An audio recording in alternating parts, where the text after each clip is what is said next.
afternoon, Clayton and Realty County. It's Roger Glenn, and we're here with Mayor Kurt Cannon for the month of September 2022. Mike Up The Mayor. We actually, I think, sort of skipped August, the dog days of summer, so this will be your August-September edition for those of you that just anxiously await these coming out. And we can't disappoint the fan base, Mr. Mayor. But the real star of today's episode is a gentleman sitting to my right and your left, Jason Waldroup, who is the Public Works Director. And his last name is spelled Waldroup. Waldroup, right? Yes. Not Waldrup or Waldrop or anything else. Jason, one of the things I ask just about everybody we do any of these episodes with is a little bit about your personal history with Clayton and Raven County. Okay, I guess my history with Raven County and Clayton is I live in Hiawassee, Georgia right now, actually over the mountain, and my wife and I, we've lived over there for quite a while, I guess about 16 years, and before the Walmart was actually built in Blairsville, we had two choices. We could go to Murphy, North Carolina, or we could go to Clayton. Uh-huh. So living where we're at, there was only about a 10-minute kind of difference, and we started coming over here, you know, Walmart and shopping and the restaurants, and so we've always liked Clayton. And actually, I'll never forget, we were just coming through when I told my wife, I said, you know, if something ever came up over here, I like Clayton, I wouldn't mind, you know, working over here. Or we actually possibly even, you know, talked about maybe moving, you know, and sure enough, about 3 months or 4 months later, I found out about a job opening over here, and so we got the job over here. We haven't moved. It'd be kind of hard. I'd be probably disowned from my father. We live in a pretty good chunk of property. If I sold, he would kill me. But like it over here. Love working over here. Love the town. It's my second home. It really is, because I spend just as much time over here as probably I do in Towns County, to be honest with you. Or actually, probably more. That's right. Well, we're glad we didn't lose you to Union County either. Yeah. That would have been tragic. So nobody looks good in purple. So how long have you worked for the city? Approximately, probably about 4 years and probably almost 6 months, getting close. So you qualify as a wily veteran at this point. Yeah, yes. So Public Works, you know, can you sort of explain the scope of your responsibilities? Yes, we're over water lines, sewer lines, streets, mainly maintenance, trying to sidewalks, anything. The guys do trash pickup downtown, you know, anything. We try to keep the downtown area completely spotless and clean. I mean, from picking up, you'll see guys walking down the street picking up, you know, trash, litter, changing trash cans, cleaning sidewalks, mowing. We try to take pride in making downtown Clayton look good. You know, when people come into town, we want them to really see that and notice it. And the guys do a really good job of that. And then also we have our water and sewer crew, who are, they are true warriors. They are a few guys come and go. Seems like everybody needs help these days, you know, doing everything. And we've kind of had the same, since I've been here, the same crew. Through thick and thin, we've had a few and lost a few, but those 4 or 5 guys have really dedicated really their everyday life to Clayton, because it's not just a job of, we go home at 4 o'clock, 4:30 or 5. It's 24/7. They come out, fix lines, don't complain, might grumble a little bit like everybody. You know, it's 2 in the morning, letting the mayor say you get your phone rings, you're like, oh goodness, you know. But you know, when I got those calls in the Army, I never complained. I just smiled and said, well, honey, I got to go in and take care of something. But, well, you make a good point, though. Of course, I think meteorologists have shown that they get it right about 40% of the time, and that's considered the best of the bunch. yeah. one thing that no one's come up with is a way to predict when you're going to have any system failures, right, in terms of water or sewer. So those things can happen at the most inopportune times, and you've got to be prepared to respond and try to repair those. Yes, because they're not going to happen when you have nothing to do on a Saturday. I promise that. They'll happen. Well, they might. The worst time might be in the middle of a Georgia football game. Yes, right. But we've had a few of those. yeah. So yeah, that's hardship duty right there, I would imagine. Oh yes. Yeah. So you respond to those, and then in addition to that, we were talking a little bit about sort of proactively planning for system upgrades. Can you just explain kind of what long-term the city's doing in terms of water, sewer, and roads, and how that will work? Yes, we're actually in water and sewer. We have a very old system. I mean, very old. It's cast iron pipes, galvanized lines. They've served their time and they're wore out, and we have a lot of issues. So we've been working actively trying to get grants, and we've borrowed a little money to try to fix these areas. But like recently, this past year, or it was the year before, kind of the last year and a half, we got awarded a community development block grant, and it was $750,000 from DCA, and then we have a match. I think our match, we was going to be 164, but the way inflation's hit us, it's going to be a little more than that. But we're starting at the golf course, relaying. We have a 6-inch cast iron main that's just old, it's broke, we've had issues. We're starting there, and they're relaying a line. We're going to make it to Leaning Chimney, the most northern end of Leaning Chimney, with a brand new 12-inch. Mm-hmm. And then Summit Boulevard and East Pinecrest and those areas, they're only served by a 2-inch and a 1-inch line. Mm-hmm. So there we're replacing and putting in a 6-inch main and some fire protection for those folks. And the goal is to kind of keep, the big line. I would like to see the 12-inch just keep continuing toward Main Street and go through there. We've applied for a few grants. We've been competitive. We've been kind of turned down. We're still applying. But the main goal is to try to replace as much as we can. Get our bigger stuff. I want to get through town. I would love to see the infrastructure in downtown done and try to get some new roads and sidewalks. Mm-hmm. But also not just focusing on downtown. We're trying to the lines that we've had multiple failures on. We try to target those when we can. We have the money and the time. Instead of just patching, we try to actually completely replace the line, because the life is pretty much worn out of it. We have places, we've got one now, I bet it's had probably 10 or 12 leaks in the last couple of years, and we've got it next. We try to make a list, a little hit list, and it's next on the list of trying to replace it. We know they're out there. It's just, like I said, you've got 4 or 5 people, and then you're trying to also handle stuff that comes up. It's a difficult task, but we do the best we can, and we have been making progress. It's just something that's not overnight. It's very hard. If we had, millions upon millions of dollars and plenty of help and contractors, we could do that, but that's not the world we live in. So we just try to do the best we can. And the main thing is, instead of trying just to patch stuff, we're really trying to actually replace it. One of another big issue is, since I've been here, service lines for their people's service lines. They're old galvanized, some of them, or they're I call it like the hardware black roll pipe that's just good at the time, but high pressures. We have very high pressures that just little pinholes, and unless it's a Saturday or Sunday, we might throw a Band-Aid on it, but usually we typically, if something's going on, we just pull in a whole new service line if we have time.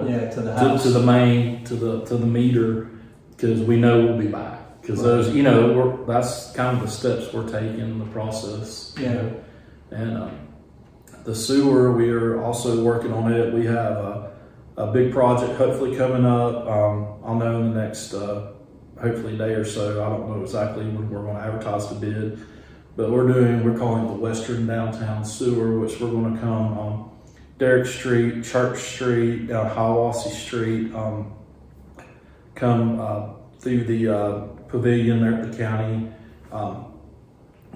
to redo some stuff with a manhole that's in a creek, some creek crossings, move all that out, get it out of the creek. Well, then we're going to go back and tie into a aerial crossing at Shady Side, which was just recently replaced this year.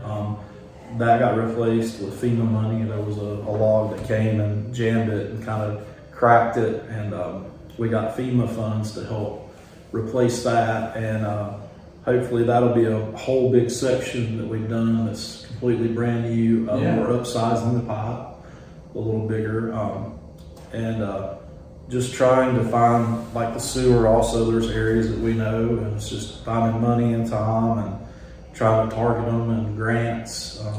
But we have, the city of Clayton is, it is a mystery for water and sewer. Sometimes we joke around and think we should be like working for forensic FBI, because, there's stuff that we find weekly and daily that no one knows about or where it goes. And I have friends in that industry. I can speak to them about developing a new modality. But, it's not human biometrics. Can I? I'm going to Yes. interrupt you for DCA. You used an acronym earlier, so it's Georgia Department of Community Affairs. So the state. Yeah. And then FEMA. Everybody knows FEMA, I think, the Federal Emergency Management. And then, but you used an aerial, what'd you call that?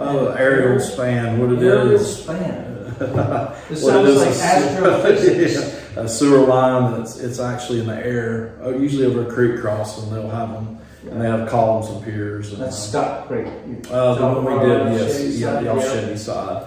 And this one also, the sewer, the lines that are back in the day, it was just the cast iron line. These that we're redoing, we're putting in casing, to kind of shield them also, and then putting the ductile iron pipe through it, so it's got it's protected well, instead of just a single pipe out there for any. Because during the flooding, which Clayton we know gets rain, and we do get floods. It's unbelievable the stuff that you'll see that comes down the creek and hits those lines, stumps, trees, just name it. A lot of force, absolutely. A lot of force. So, now, Mr. Mayor, we run fiber internet, Oh wait, that's a different issue. One of the things though that is kind of interesting, and I don't think people realize the complexity when it comes to planning, that we were talking about a little bit, is the city doesn't own every piece of road and every piece of water and sewer. There's already, we talked cooperation with the county. But can you explain a little bit more so as it relates to roads, how that works and some of the challenges that you have? Yes, we've been working recently on trying to identify our city streets that's 1,000%, what we own versus private and public. When I first started here, I actually thought there was just a list that someone had, and it's, believe it or not, the guys did pretty good. They just kind of passed down from hand to hand what were the city streets, and so we reached out. We're like, well, where can we find this? We reached out to GDOT, and GDOT has a list of recognized city streets. So we got that list, and believe it or not, the guys were pretty doggone close to what they were doing. I was actually shocked. I was like, they were pretty spot on. So right now we're going through and looking about some of the road names are not correct. So we're looking at correcting those, adding some roads, deleting some roads that make no sense. For example, like the golf course. That's supposedly a city street in a parking lot. At one time, I guess the city, had the golf course, but just stuff that needs to be cleaned up. And we're going to try to get the mayor and council to look at it, and we have to get them to vote to accept the new list. We're going to send it into GDOT, so we'll have official, up-to-date city streets and roads. And Yeah. that way also, if there's any questions that anybody has about their street or road, we can show them, the map and where it comes from and what's going on. Because there is a lot of confusion about people that do live on private roads and think they're public, and it's also, that's something we were talking about once we get this finished. A lot of the street signs, it's just got the name of the street. It doesn't really have anything. So possibly on the ones that are not city streets, we're talking about maybe going back once we get this finalized and maybe putting a little private sticker. Oh. That way, that would help individuals, that buy a house or come in, they could say, okay, there's the private.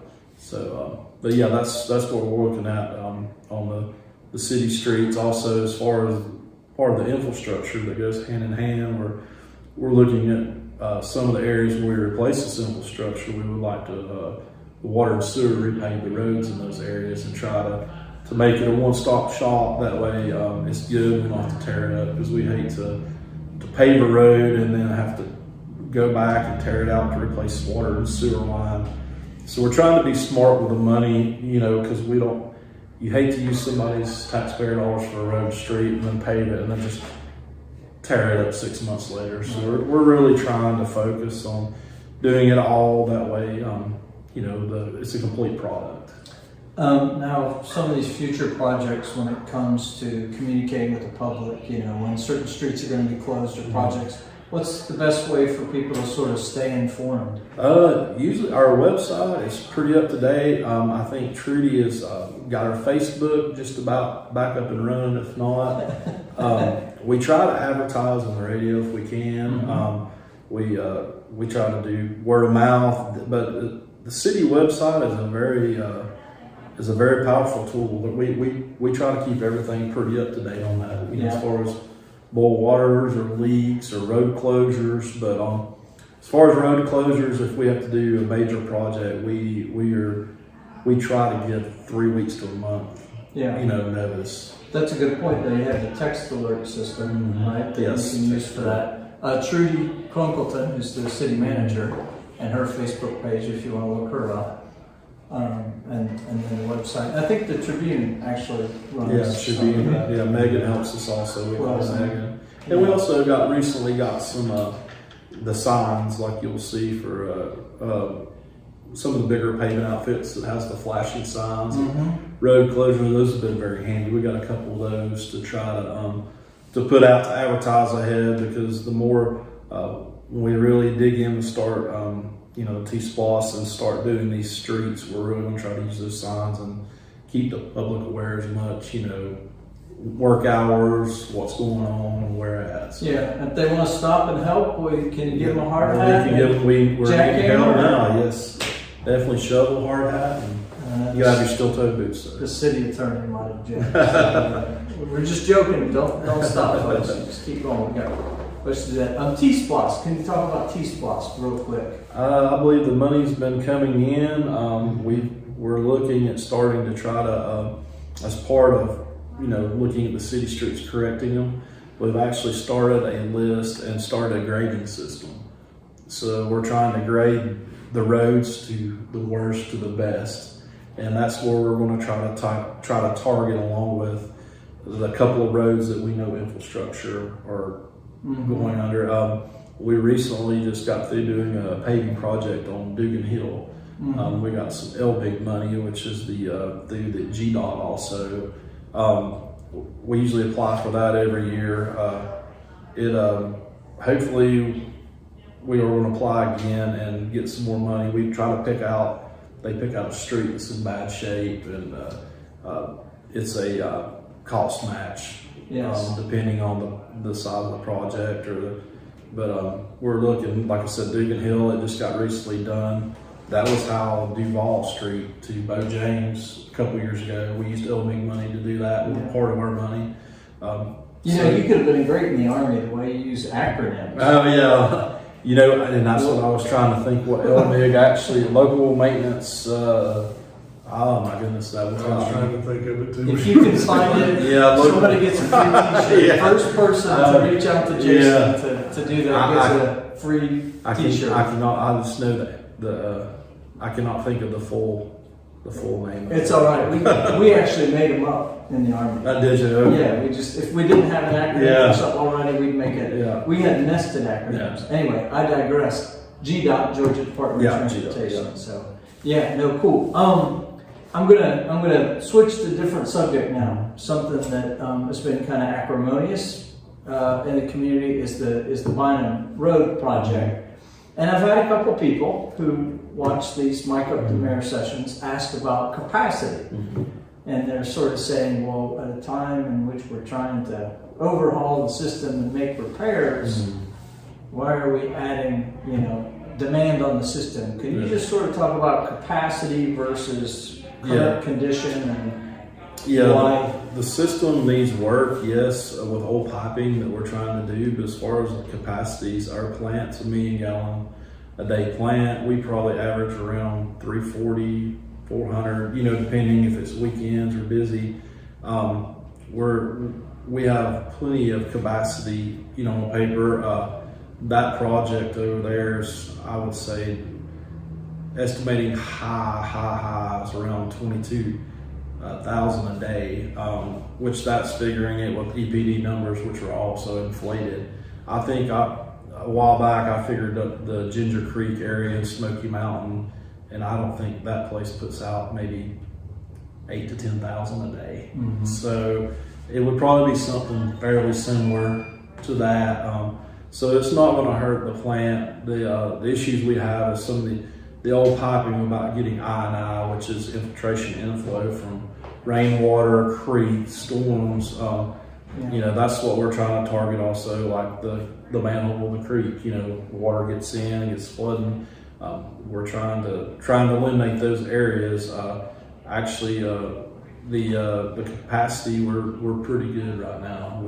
We shouldn't have any issues. And normally a rule of thumb is when we start a system starts seeing around 80% a day, then you really want to start looking at building and what you're going to do, because by the time you get 75, 80%, you really need to start looking, because by the time you get plans and design and drawn, you're going to be close to pushing it. So we're to your point, we're 40%. Yeah, 35, 40. So we're not there yet. We have plenty of capacity right now to go. So and of course you pointed out that all of the site development the developer is doing is going to be brand new. Oh yes, he's putting infrastructure. He's putting in brand new infrastructure, and he even replaced the water line. We made him upsize and replace the water line through his development. So that's a brand new,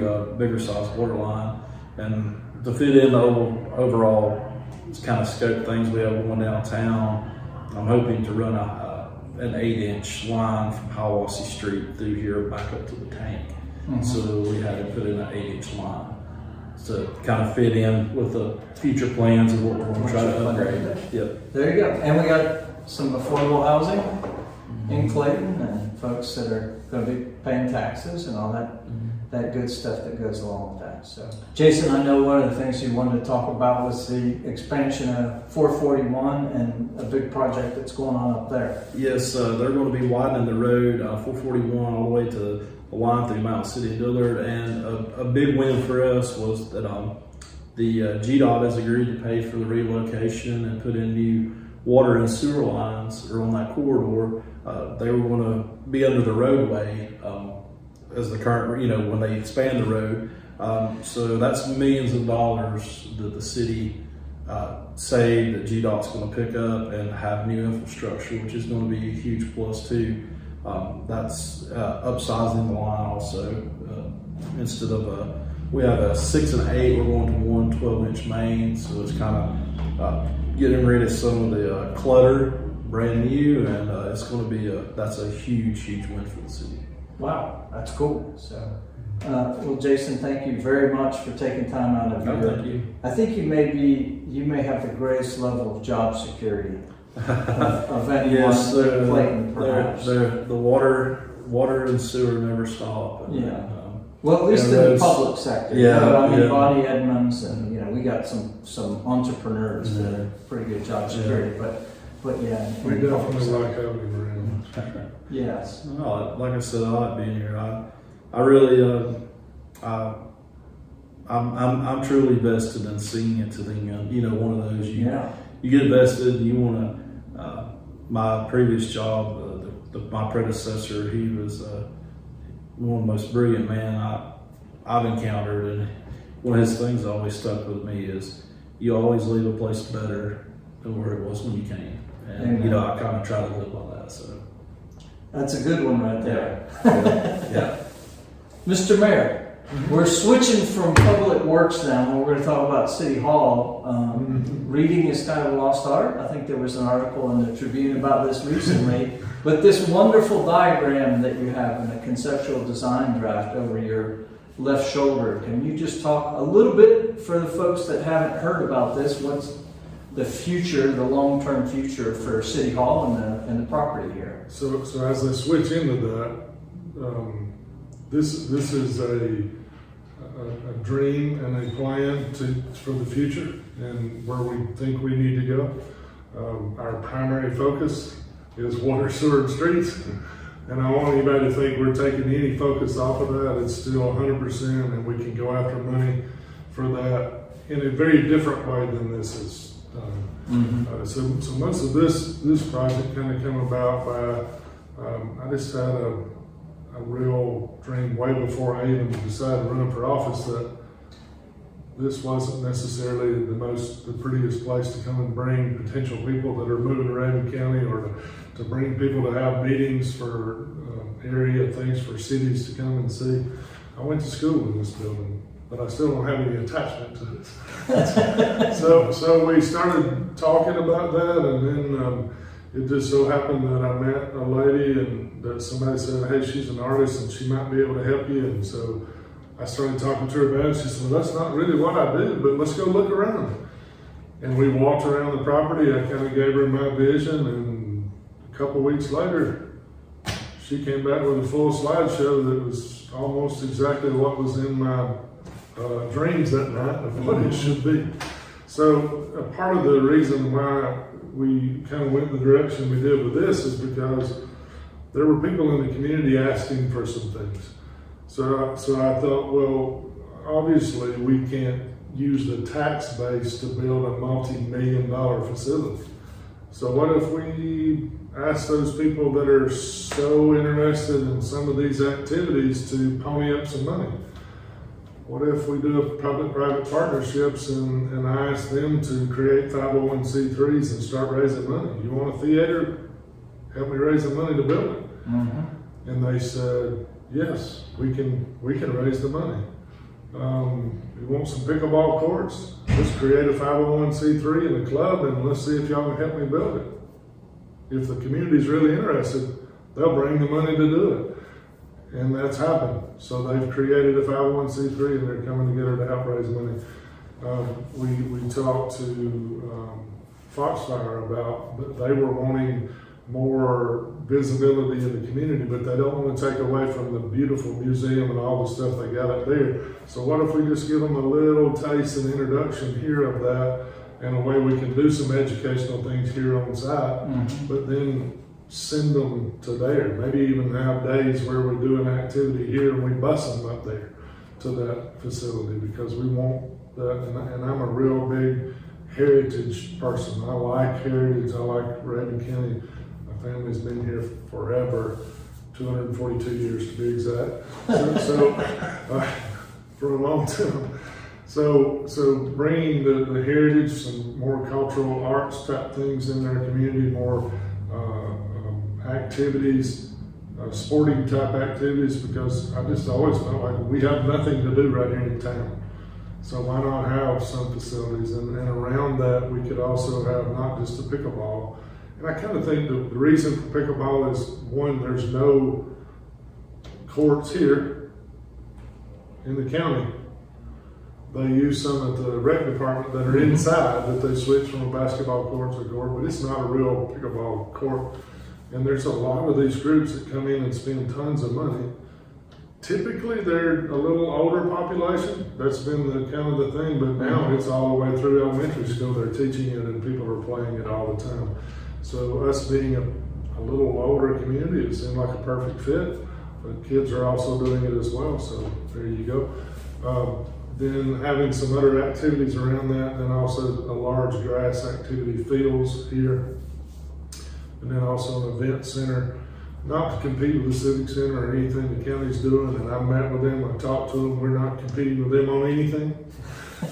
We're just providing what we think the community needs, and a nice little wedding barn or a barn to have family reunions or things that local community things that we can do. We think it is a good fit. And then walking trails and playgrounds, dog park, things around it. Also maintaining our community gardens within that in some way.